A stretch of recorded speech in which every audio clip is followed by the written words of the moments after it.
एका विद्यार्थिनीने, अतिशय छोट्या विद्यार्थिनीने मोदींना शिव्या घातल्या, तर मोदींनी रात्री 2 वाजता व्हिडिओ केला.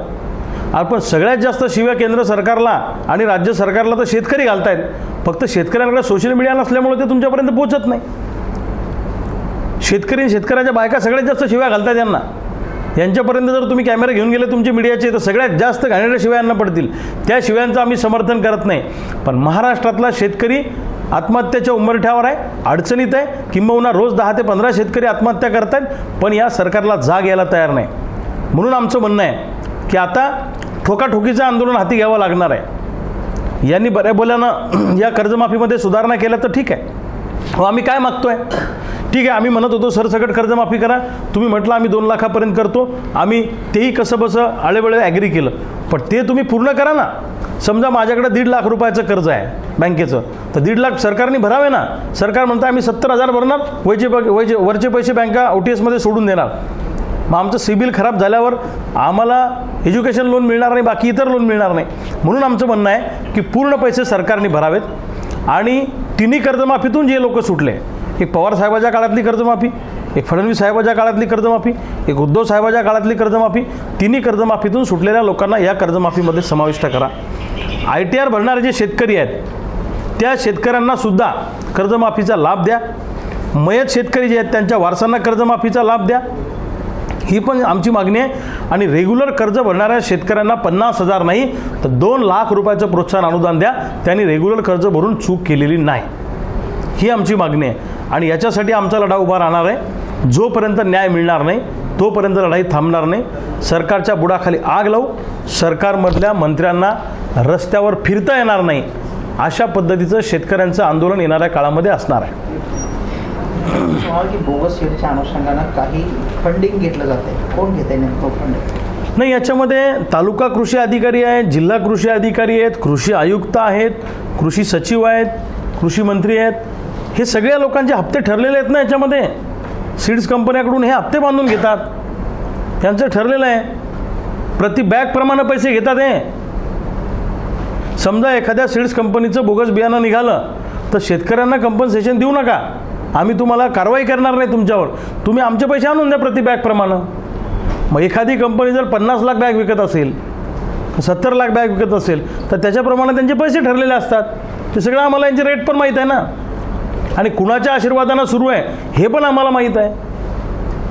राज्य सरकारमध्ये एवढ्या मोठ्या प्रमाणात जर बोगस बियाणं विकलं जाते ते सहज थोडी विकलं जाते. सरकारमधल्या कृषी खात्याच्या लोकांनी मारल्यासारखं करायचं, कंपन्यांनी रडल्यासारखं करायचं, शेतकऱ्याच्या वाट्यावर काहीच येत नाही. आणि जेवढे पैसे तुम्ही घेताय आता हप्त्याच्या माध्यमातून ते घेऊ नका. शेतकऱ्यांना कंपन्सेशन द्यायला लावा. शक्तीपीठ सुद्धा त्याच्यात गैरव्यवहार होता असं मानतो. कोण घेते नेमकं गैरव्यवहार कोण करतं? हे बघा, राजकारणात येऊन श्रीमंत होण्याचे जे काही सत्ताधारी लोकांचे किंवा प्रस्थापित लोकांचे जे मार्ग आहेत त्यामधला सगळ्यात महत्त्वाचा मार्ग आहे की रस्त्याचा कॉन्ट्रॅक्ट घेणे. त्यात किती पैसे आणले समजतच नाही ना. तसं शक्तीपीठमध्ये तुम्ही काय वापरलं, किती वापरलं, कसं केलं, कोण विचारणार आहे त्यांना? मग गरज काय त्याची? तिथे काही ट्रॅफिक जाम होतं या रस्त्यावर? अजिबात नाही. माझं म्हणणं आहे की सरकारच्या तिजोरीत पैसा नाही, तर जे प्रकल्प आवश्यक नाही ते प्रकल्प सरकारने थांबवले पाहिजे आणि महाराष्ट्रातला शेतकरी जगवला पाहिजे. आज कामगार अडचणीत आहे, शेतकरी अडचणीत आहे, कंत्राटी कर्मचारी अडचणीत आहे. हे सगळे लोक अडचणीत आहे, यांना जगवा ना. जी लोक कष्ट करतात, श्रम करतात, त्यांच्या श्रमाचं मोल मिळालं पाहिजे की नाही मिळालं पाहिजे? आईत खाऊनच्या अवलादी मजा मारतायत आणि गावगाड्यातला शेतकरी आत्महत्या करतोय. लाज वाटली पाहिजे सरकारमधल्या लोकांना. अरे तुमच्यापेक्षा इंग्रज पुरले अशी म्हणायची वेळ आमच्यावर आणू नका. इंग्रज तरी शिक्षा करताना शिस्तीत करत होते. हे आमच्यासारख्या चळवळीतल्या कार्यकर्त्यांवर खोट्या केसेस करतात.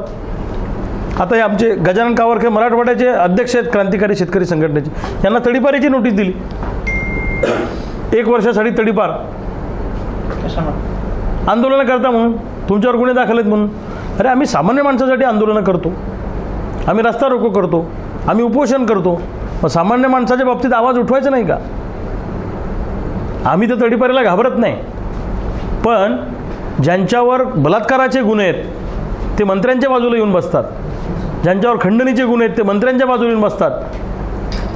त्यांना तुम्ही मोठी मोठी पदं देता, तिथं तडीपारी नाही होत. पण दुर्दैव असं आहे की पोलीस खात्यातले पण काही अधिकारी हे सत्ताधारी लोकांचे चमचे झालेले आहेत. स्वतःच्या पोस्टिंग टिकवण्यासाठी, बदल्या हव्या तशा मिळण्यासाठी हे लोक सत्ताधारी आमदार खासदारांचे पाय चाटतात आणि तशा पद्धतीने ते म्हणतील तशा कारवाया करतात. गजानन कावरखेवर एकही केस भांडणाची चुकीची बलात्काराची दरोड्याची नाही आहे. ज्या काही केसेस आहेत त्या आंदोलनाच्या आहेत. मग चळवळीतली माणसं टिकली पाहिजे का नाही टिकली पाहिजे? दिल्लीमध्ये आंदोलन करणाऱ्या विद्यार्थ्यांवर तुम्ही 307 सारखे गुन्हे दाखल केले. त्यांना शब्द दिला की आम्ही पोलीस कारवाई करणार नाही आणि आता मात्र त्यांना शोधून शोधून पोलीस त्या ठिकाणी पोलीस स्टेशनला आणतात. हे चालणार नाही. दिल्लीतल्या विद्यार्थ्यांवर दाखल झालेले गुन्हेसुद्धा मागे घेतले पाहिजे आणि आमच्या कार्यकर्त्यांवर ज्या तुम्ही तडीपारीच्या नोटिसा दिल्या, तडीपाऱ्या काढल्या, त्या जर तुम्ही मागे घेतल्या नाही तर तुम्हाला दणका दाखवून देऊ आमचा काय असतो. कुत्र्याला दगड मारलं तर कुत्रं दगडाला डसतंय, पण वाघाला दगड मारला तर वाघ दगडाला डसत नाही. ज्यांनी दगड मारायला लावला त्याचं नंड धरतो. तसं ज्या लोकांनी आमच्या कार्यकर्त्यांवर तडीपारीच्या कारवाया करण्याचा त्या ठिकाणी छंद बांधलेला आहे, सुपारी घेतलेली आहे, त्या नेत्यांच्या खुर्च्या उद्ध्वस्त करू, त्यांच्या घरासमोर जाऊन बसू. आम्ही सोडणार नाही यांना. कोण नेता आहे? हे सत्ताधारी पक्षाचे नेते आहेत ना. कोण स्पेसिफिक नाव कोण नाही, त्या भागातले सत्ताधारी पक्षाचे नेते आहेत. आता यांच्या भागात ते आमदार आहेत तानाजीराव मुटकुळे भाजपचे, त्यांनी यांची तडीपारी घडून आणली. आम्हाला सांगितलं ना अधिकाऱ्यांनी. आमच्या भागात केंद्रीय मंत्री प्रतापराव जाधव आहेत. सत्तेचा दुरुपयोग करून आमच्या जिल्हाध्यक्षाला 9 जिल्ह्यातून तडीपार केलं डॉक्टर ज्ञानेश्वर टालेला. 9 जिल्ह्यातून का? तर आम्ही त्यांच्या विरोधात बोलतो, त्यांच्यावर प्रश्न विचारतो, तुम्ही काय केलं असं विचारतो म्हणून. ही दादागिरी चालणार नाही. काही झालं हे बघा, तुम्ही काय आयुष्यभर सत्तेत नाही आहे. नरेंद्र मोदींच्या विरोधात व्हिडिओ टाकायची हिंमत कोणी करत नव्हतं. विद्यार्थ्यांनी त्यांना केंद्रीय मंत्र्याचा राजीनामा घ्यायला भाग पाडलं. फॉरेन फंडिंग होते असं म्हणतात. ते चुकीचं आहे हो. कसं आहे, चळवळी करणारे जे लोक असतात ना त्यांच्यावर कायम असे आरोप होत असतात. आम्ही पण एखादी निवडणूक लढली, रस्त्यावर उतरलो की विरोधक काय म्हणतात, हां यांना कुणीतरी उभं केलेलं आहे. अरे मग काय, आम्ही आयुष्यात उभंच राहायचं नाही का? आम्ही निवडणुकात लढायचं नाही का? मी पण आता बुलढाण्यातून लोकसभा लढलो, टफ फाईट दिली, तगडी फाईट दिली अपक्ष असून. विरोधी पक्षाचे लोक काय म्हणतात, हां यांना कुणीतरी उभं केलं. अरे छोट्या हो, मग आम्ही जिंदगीत निवडणुकात लढायची नाही का? आम्ही उतरायचं नाही का मैदानामध्ये? नवं नेतृत्वच पुढे येऊ द्यायचं नाही का? या ज्यांच्या पायाखालची वाळू सरकलेली आहे, ज्यांना भीती वाटते तरुणांची, तरुण नेतृत्व पुढे येऊ नये. प्रस्थापित लोक वेगवेगळ्या पक्षात असले तरी त्यांची युनियन आहे. आमच्यासारख्या सामान्य घरातले पोरं नेते म्हणून पुढे आले नाही पाहिजे अशी भावना या प्रस्थापित नेत्यांची आहे. यांच्या खुर्च्या उद्ध्वस्त करू. नांदेड जिल्ह्यात लेंडी प्रकल्प आहे, जवळपास 36 वर्षापासून ते रखडलेलं आहे आणि गतवर्षी कुठलीही सूचना न देता गळभरण करण्यात आली, ज्यामध्ये 13 गावं पाण्याखाली गेले, 7 लोकांचा मृत्यू झाला आहे, हजारो जनावरं दगावली. तरीसुद्धा त्याची नुकसान भरपाई जी आहे ते शेतकऱ्यांना, तिथल्या नागरिकांना मिळाली नाही आणि जवळपास 13 गावातल्या शेतकऱ्यांनी हजारो हेक्टर जमीन त्या तलावासाठी दिली. शासन नियम सांगते की कुठलाही प्रकल्प 33 वर्ष जर रखडला तर तो पुन्हा एकदा डिस्ट्रॉय करण्यात यावा, पण त्याची नियमावली इथं पाळल्या जाते. 36 वर्ष पूर्ण होतात. ज्या उद्देशासाठी शेतकऱ्यांच्या जमिनी दिल्या जातात तो विशिष्ट कालावधीमध्ये तो प्रकल्प झाला नाही तर त्या जमिनी परत दिल्या पाहिजे, हा सरकारचा नियम आहे. त्यामुळं अशा पद्धतीनं जर शेतकऱ्यांवर अन्याय होत असेल तर त्या शेतकऱ्यांच्या पाठीशी क्रांतिकारी शेतकरी संघटना खंबीरपणे उभी आहे. प्रसंगी त्यांच्यासोबत आंदोलनात आम्ही सगळ्यात पुढे उभे राहू आणि उद्या जर सरकारने पोलिसाच्या माध्यमातून गोळ्या घालायचा प्रयत्न केला तर पहिली गोळी झेरायला आमचे क्रांतिकारीचे मावळे तयार असतील. ज्या शेतकऱ्यांवर अन्याय होतोय त्या शेतकऱ्यांच्या पाठीशी आम्ही खंबीर आहोत, त्यांनी घाबरण्याचं काही कारण नाही. हाही एक प्रकल्प आहे आणि तुमच्या हिमायतनगरमधला ते कामेरी गाव वगैरे, तो कामारी तिकडचाही तो कोणता प्रकल्प आहे, त्याही भागामध्ये जवळपास 50-55 गावातला त्या प्रकल्पाला विरोध आहे. पण त्या भागातले सत्ताधारी पक्षाचे जे आमदार आहेत ते जबरदस्तीनं तो प्रकल्प त्या ठिकाणी ठेवू पाहतायत, मस्तकी मारतायत, चालू देणार नाही. शेतकऱ्याच्या परवानगीशिवाय 1 इंच जमीन जरी तुम्ही प्रकल्पासाठी किंवा महामार्गासाठी घेण्याचा प्रयत्न केला तर रक्ताचे पाट वाहतील, पण 1 इंच जमीन आम्ही जबरदस्ती घेऊ देणार नाही. आम्ही लेकरापेक्षाही जास्त जीव त्या जमिनीला लावतो. तुमची दादागिरी आम्ही चालू देणार नाही. ही लोकशाही आहे. छत्रपती शिवाजी महाराजांचं ही भूमी आहे. या भूमीमध्ये अन्याय अत्याचार जर कोण करत असेल तर आम्ही हे चालू देणार नाही. प्रसंगी फासावर जायची वेळ आली तरी चालेल, पण लढाई जारी रहेगी. या प्रकल्पग्रस्तांच्या पाठीशी आम्ही खंबीरपणे उभे आहोत. नाशिकच्या कुंभमेळ्याला हजारो कोटीचा निधी आलाय, तरी पूर्ण नाशिक जे आहे ते खड्ड्यामध्ये गेलेले आहेत. 5 जणांचा तिथं मृत्यू झालेला आहे मॅनहोलमध्ये पडून. मी मगाही सांगितलं, आत्ताही सांगतो की ज्या गोष्टीसाठी हा सगळा निधी येतो त्याचा खर्च तितका होतो का?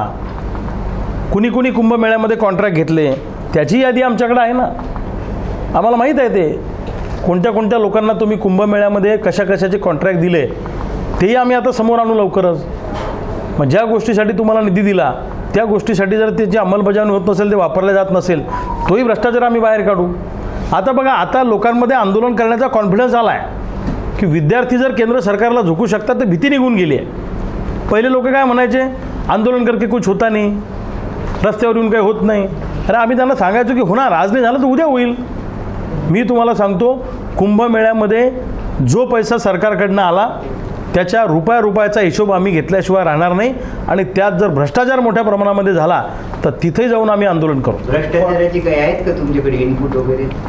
घेऊ ना आम्ही. आता कुणी कुणी कॉन्ट्रॅक्ट घेतले त्याच्या बाबतीतली माहिती आमच्यापर्यंत आलेली आहे. कुंभमेळ्यातले वेगवेगळे कंत्राटं कोणत्या कोणत्या आमदारांना कसे कसे दिलेत त्याची माहिती आमच्याकडे आहे. ती आम्ही लवकर उघड आणू. जसं पुण्यामध्ये त्या सीड्स कंपन्यांचा भ्रष्टाचार आम्ही नावासहित अधिकाऱ्यांच्या सांगणार आहे, तसं कुंभमेळ्याच्या बाबतीतही बरंचसं मटेरियल आता आमच्याकडे आलं आहे. उर्वरित मटेरियल येईल तेव्हा 100% त्याची आम्ही पंचनामा करून चिरफाड करू. फडणवीस हे मुख्य प्रधानमंत्री होणार असे त्याचे काका बनले होते का महाराष्ट्रात? काय वाटतं तुम्ही, होती का? माझं म्हणणं आहे की फडणवीस साहेब पंतप्रधान झाले, मराठी माणूस आहे, तर त्याच्याबद्दल आपल्याला अभिमानाचं आहे, त्याच्याबद्दल काही शंका नाही. महाराष्ट्रातला कोणताही माणूस, मराठी माणूस पंतप्रधान होत असेल तर आनंदाची बाब आहे. पण महाराष्ट्रातल्या आणि देशातल्या शेतकऱ्यांच्या आत्महत्या थांबल्या पाहिजे अशी आमची भावना आहे. कुणी सत्तेत गेलं तर आम्हाला त्याचं स्वैरसूतक नाही, पण आमच्या गावगाड्यातल्या सामान्य शेतकऱ्याचे फाशाकडे जाणारी पावलं थांबवली पाहिजे आणि आम्हाला सुखानं आणि सन्मानानं कष्टकरी माणसाला जगता आलं पाहिजे, एवढी त्याच्या पाठीमागची आमची भावना आहे. नाना पटोलेंचे कार्यकर्त्यांनी पाय धुतले, दुधाणे धुतले विशेषतः, त्याच्यावर थोडंसं राजकारण होतं, विरोधक आक्रमक झाले. तुम्ही कसं बघता त्या घटनेकडे? नाही, कसं असतं, आता प्रत्येक नेत्याला मानणारे त्या भागातले फॉलोअर्स असतात. कधी कधी अतिउत्साहामध्ये सुद्धा अशा पद्धतीनं कार्यकर्ते करत असतात.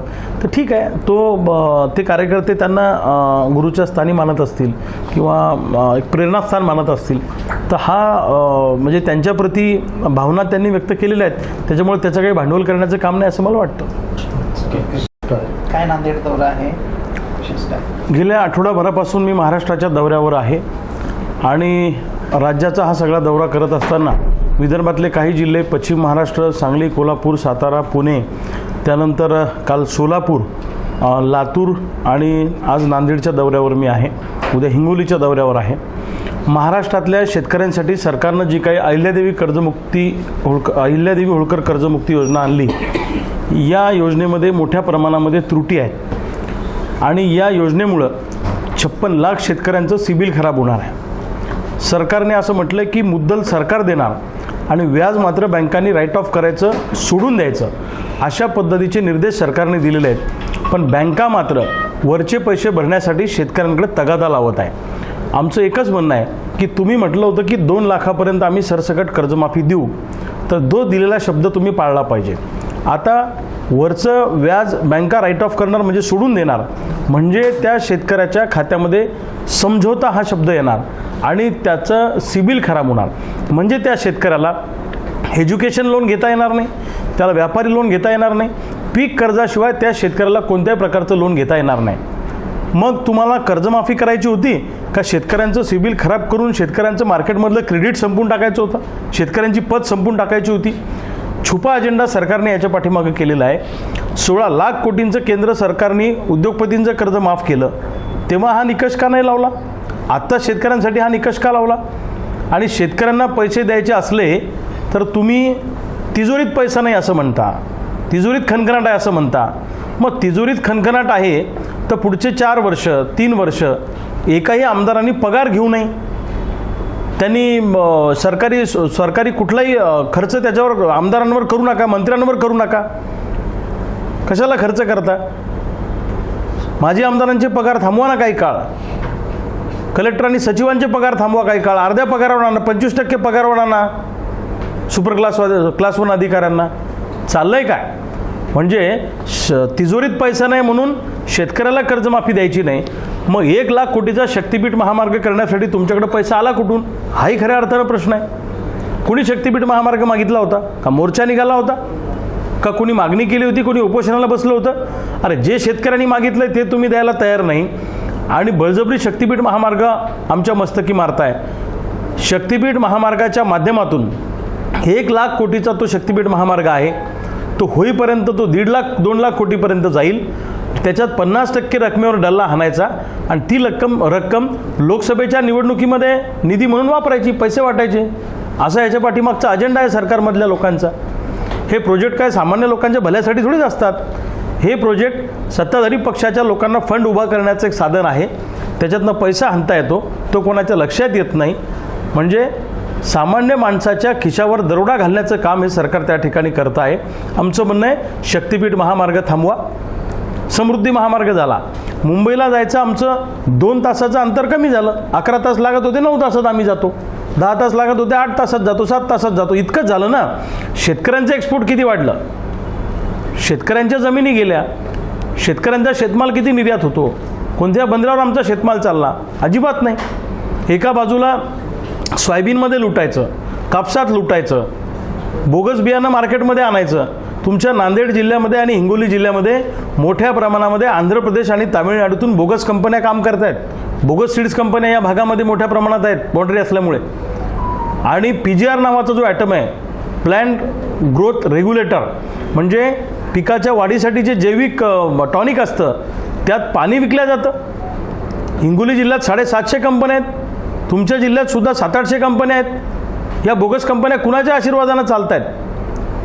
या सीड्स कंपन्यांकडून आणि या पेस्टिसाईड कंपन्याकडून मोठ्या प्रमाणामध्ये फंड घेतला जातो, हप्ते घेतल्या जातात आणि शेकडो कोटींची उलाढाल कृषी खात्यामार्फत केली जाते आणि यांना अभय दिलं जातं. म्हणून आमचं म्हणणं आहे की 1966चा जो सीड ॲक्ट आहे त्या सीड ॲक्टमध्ये बदल करा आणि कठोर शिक्षेची तरतूद करा. ज्यांनी बोगस बियाणं शेतकऱ्याला विकलं त्याला जन्मठेपेची शिक्षा लागली पाहिजे, त्याची दिंड निघाली पाहिजे मार्केटमधून, कारण त्यांनी सामान्य माणसाच्या जीवनाशी खेळ करण्याचं काम केलेलं आहे. हे सगळं चाललं कसं? एका सिनेमातला डायलॉग आहे, जर पोलिसांनी ठरवलं तर मंदिरासमोरची चप्पल पण चोरीला जाऊ शकत नाही. सरकारने ठरवलं तर बोगस बियाणाचा एकही दाणा मार्केटमध्ये येऊ शकत नाही. पण सरकारचं या कंपन्यांना अभय आहे, सरकारमधल्या लोकांचं अभय आहे.